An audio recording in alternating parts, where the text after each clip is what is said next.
حوصلہ چاہیے وفا کے لیے. چنانچہ بادشاہ سمجھ گیا فوراً, اور بادشاہ یہ بھی سمجھ گیا کہ اگر ہم نے ملک کی عدالت کے فیصلے ہی کا انتظار کیا تو انشاءاللہ میرا تو انتقال ہو ہی جائے گا. اس لیے بادشاہ نے کہا کہ ساری فائلیں میرے پاس لاؤ, میں اس کیس کی ارجنٹ ہیئرنگ خود کروں گا. اور اپنے محل میں اس نے عدالت طلب کر لی اور مقدمے کے سارے فریقوں کو فوراً سمن کر لیا, سب کو بلا لیا. سب سے پہلے جب سب لوگ جمع ہو گئے تو بادشاہ نے پوچھا بیگمات مصر سے, مصر کی وہ جو سول سوسائٹی کی میڈمز تھیں, سول سوسائٹی کی میڈمز بڑی خطرناک مخلوق ہوتی ہے. کہیں آپ میں سے کوئی رشتہ نہ بھیج دے, زندگی بھر پچھتائے گا. تو سول سوسائٹی کی میڈمز کو بلایا اس نے, جو پروپیگنڈا کر رہی تھی. یہ سول سوسائٹی کی میڈمز جو ہیں سب سے خطرناک میڈیا ہوتی ہے. وہ اپنی سہیلی سے کچھ کہتی ہیں اور کان میں کہتی ہیں بہن کسی اور کو مت بتانا, اور 2 گھنٹے میں وہ خبر BBC لندن سے زیادہ تیز رفتار سے شہر میں پھیل جاتی. یہ ہے سوشل میڈیا. تو سب سے پہلے بادشاہ نے ان بیگمات مصر کو بلایا جو پروپیگنڈا کر رہی تھی یوسف علیہ السلام کے خلاف, بدنام کر رہی تھی یوسف کو, اور ان کو ملکہ کی اصل میں خوشامد کر رہی تھی. وہ جتنا زیادہ یوسف کو برا بھلا کہیں گی ان کو اتنی ہی زیادہ اعزاز ملے گا. تو سب سے پہلے ان کٹہرے میں کھڑا کیا سول سوسائٹی کے ان میڈمز کو بادشاہ نے, اور کہا اب بتاؤ صاف صاف کہ یوسف کے بارے میں کیا جانتی ہو. وہ فوراً سمجھ گئی بادشاہ کے تیور, اور انہوں نے سیدھے سیدھے کچھ کہنے کے بجائے کہا ہم صاف صاف اقبال جرم کرتے ہیں, ہم نے اب تک جھوٹ بولا, یوسف بالکل پاک دامن ہے. یہ فریق ہٹا. اب موقع ملا پرائم منسٹر کی بیوی کو, جس نے الزام لگایا تھا, جو عزیز مصر کی بیوی تھی جس نے سب سے پہلے الزام لگایا تھا, تو اس کو کھڑا کیا گیا. اور بادشاہ نے پوچھا اب تم اپنا اسٹیٹمنٹ دو. تو اس نے صاف صاف کہا انا راودتہ عن نفسہ, میں اقبال جرم کرتی ہوں, میں نے یوسف کو بہکانے پھسلانے کی کوشش کی مگر یوسف ہزاروں میل دور رہے. یہ بالکل پاک دامن انسان ہے, میں مجرم ہوں. ان کی بھی بیان ہو گیا. اب بچے تھے یوسف علیہ السلام. مقدمے کے 3 ہی فریق تھے.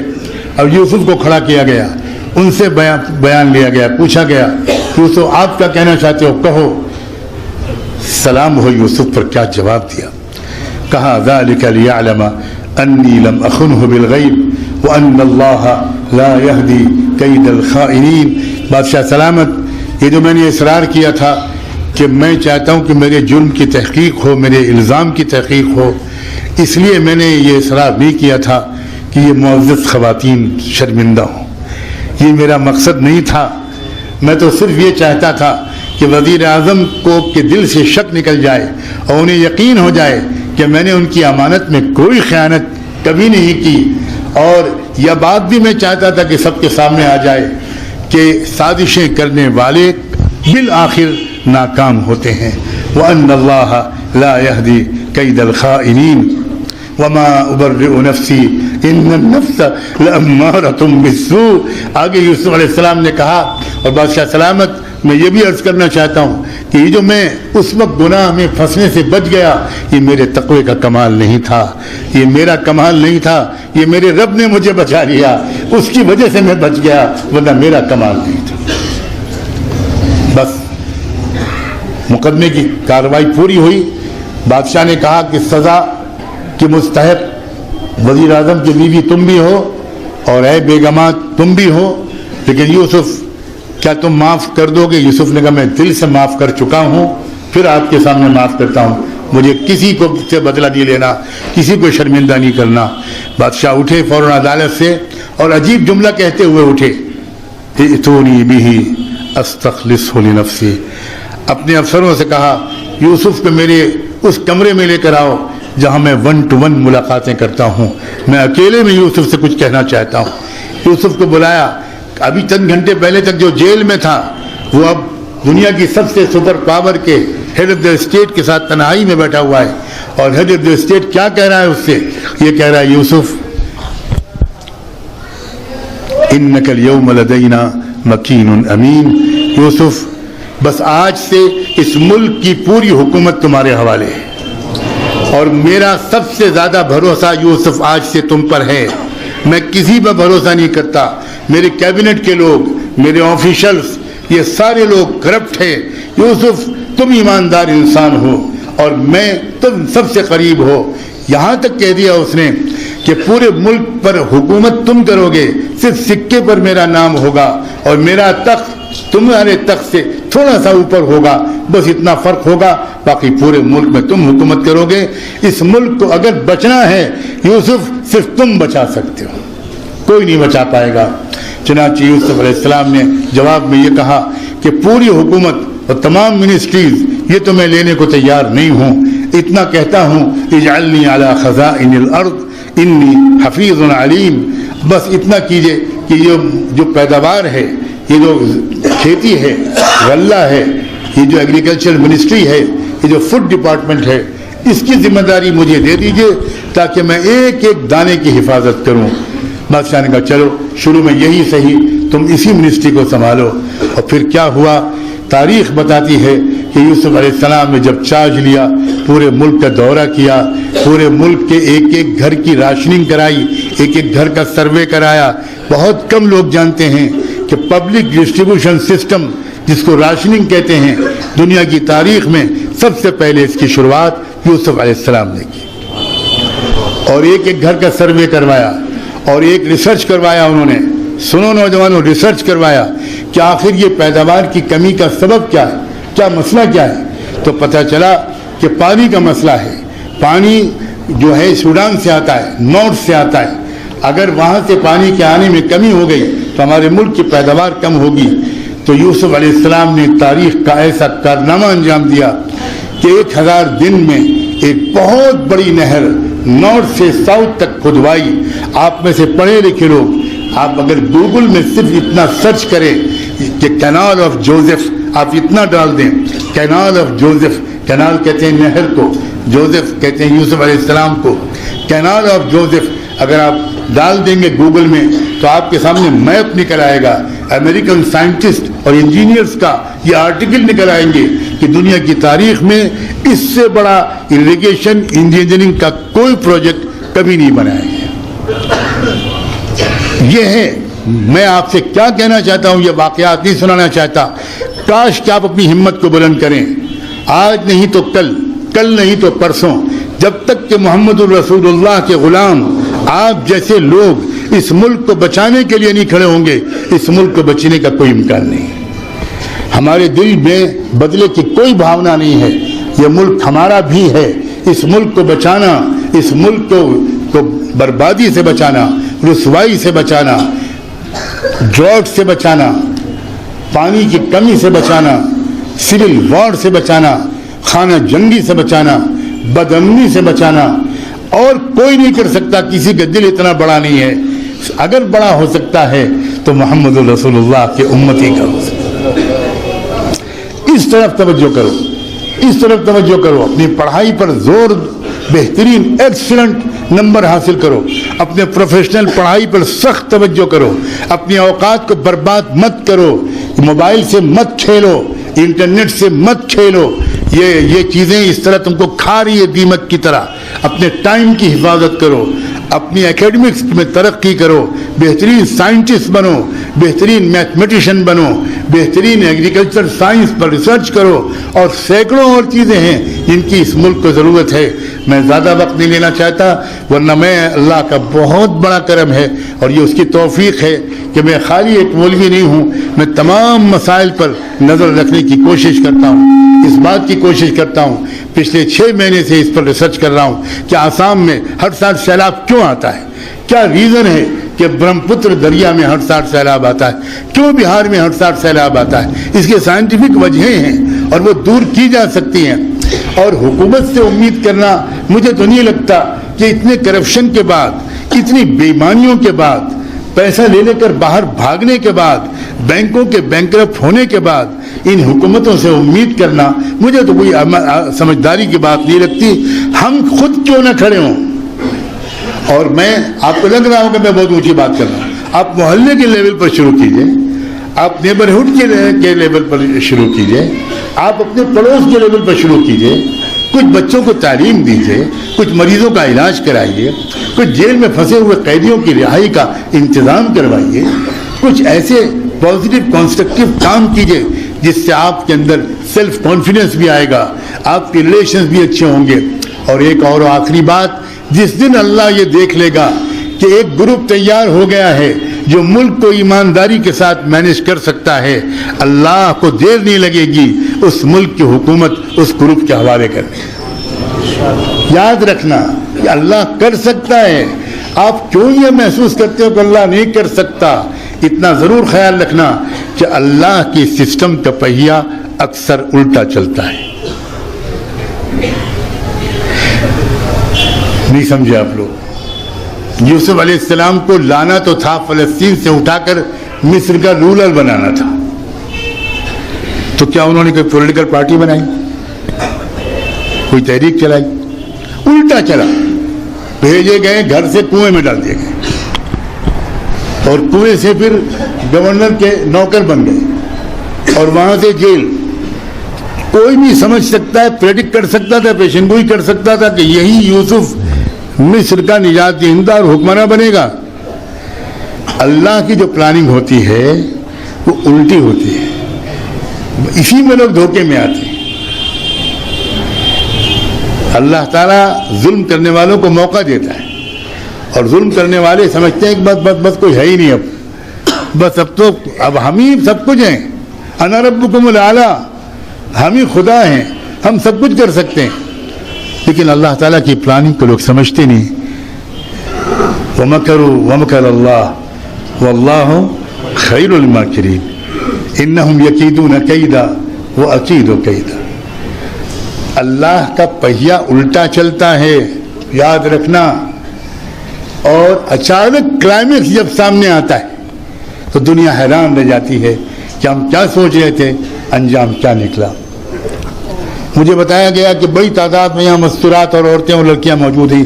میرا یہ ایک جملہ ان کے لیے بھی ہے، ایک جملہ ان کے لیے بھی، یاد رکھنا، قوموں کی ترقی میں، قوموں کے اندر طاقت کے توازن کی تبدیلی میں، قوموں کو امن اور انصاف کے دلانے میں تاریخ یہ بتاتی ہے کہ عورتوں کا حصہ مردوں سے کم نہیں رہا ہے، بلکہ بار بار ایسا ہوا ہے کہ عورتوں کا حصہ مردوں سے زیادہ ہو گیا۔ یہ ہم مردوں کا بہت بڑا قصور ہے کہ ہم اپنی بیٹیوں کی اس طرح کی تربیت نہیں کرتے، ہم اپنے گھر کی عورتوں کی اس طرح کی ذہن سازی نہیں کرتے۔ یہ ہمارا بہت بڑا ظلم ہے اپنے گھر کی عورتوں پر۔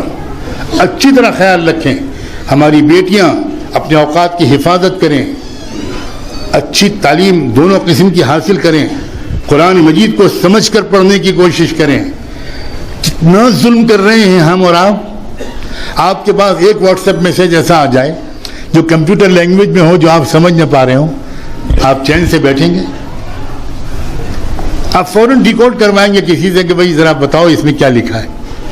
کمال ہے، لاکھوں کروڑوں مسلمان قرآن نہیں سمجھ سکتے، مگر ان کے ذہن میں کبھی شرمندگی نہیں پیدا ہوتی، کبھی سوال نہیں پیدا ہوتا، کیسے مسلمان ہیں آپ؟ مجھے کہنے کی اجازت تو، آپ کیسے مسلمان ہیں؟ اللہ کی طرف سے لکھے ہوئے خطوط ہیں آپ کے نام، اللہ نے محبت سے آپ کو مخاطب کیا ہے۔ دو طرح کے لفافوں پر پتے لکھے ہیں، کچھ لفافوں پر لکھا یا ایھا الذین آمنوا، کچھ لفافوں پر پتہ لکھا یا ایھا الناس۔ ہمیں پتہ ہی نہیں کہ اللہ کیا کہہ رہا ہے، کچھ خبر ہی نہیں ہم کو۔ نہیں بھائی، اپنی 24 گھنٹے کی زندگی کو ری آرگنائز کرو، تھوڑا سا آدھا گھنٹہ 1 گھنٹہ قرآن کے پڑھنے میں لگاؤ، ناظرہ پڑھو، ایک صفحہ آدھا صفحہ اچھی طرح پڑھو، اچھی طرح پڑھو، اور ترجمہ بھی پڑھو، سمجھو کہ قرآن کیا کہہ رہا ہے۔ اور بچیوں سے بھی کہتا ہوں، لڑکی مستورات سے بھی کہتا ہوں، تاریخ میں مستورات نے بہت بڑے بڑے کارنامے انجام دیے، بہت بڑے بڑے کارنامے انجام دیے، اور ہر لائن کے کارنامے انجام دیے۔ قرآن و حدیث کے علم کے سلسلے میں بھی دنیا کی تاریخ کی انتہائی لمبی نہر ایک عورت نے کھدوائی، زبیدہ نے۔ ایک عورت کو خواب میں بشارت ہوئی، عورت کو کیوں بشارت ہوئی؟